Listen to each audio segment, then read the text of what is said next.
एक तरुण मुलगा होता. तो आयुष्यात संघर्ष करून खूप थकला होता.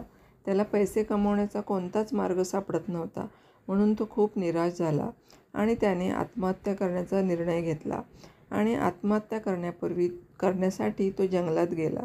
तेथे त्याला एक संत भेटले. संताने त्याला विचारले की तू एकटा जंगलात काय करत आहेस? तरुणाने आपली सर्व समस्या संतांना सांगितली. यावर संत म्हणाले, तुला काम नक्कीच मिळेल, तू निराश होऊ नकोस. तरुण गुरूंना म्हणाला की मी हिंमत हारलो आहे, मी आता काही करू शकत नाही. संत तरुणाला म्हणाले की मी तुला एक गोष्ट सांगतो, यामुळे तुझी निराशा नक्कीच दूर होईल.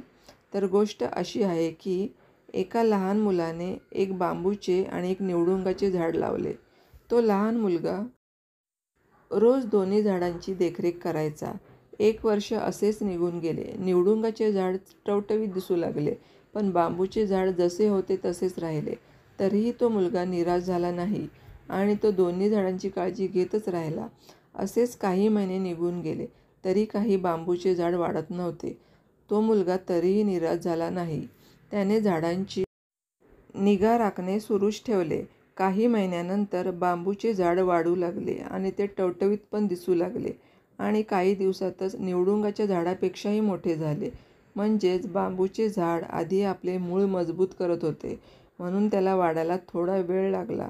संत तरुणाला म्हणाले, आपल्या आयुष्यात जर संघर्ष करायची वेळ आली तर आपण त्यांचा सामना करायला पाहिजे. जसा आपला पाया अधिक मजबूत होईल, आपण तेवढ्याच वेगाने यशाच्या शिखरापर्यंत पोहोचू. पण तोपर्यंत धैर्य ठेवणे गरजेचे आहे. तरुणाला संतांची गोष्ट समजली आणि पटली सुद्धा. त्यामुळे त्याने आत्महत्येचा विचार सोडून दिला.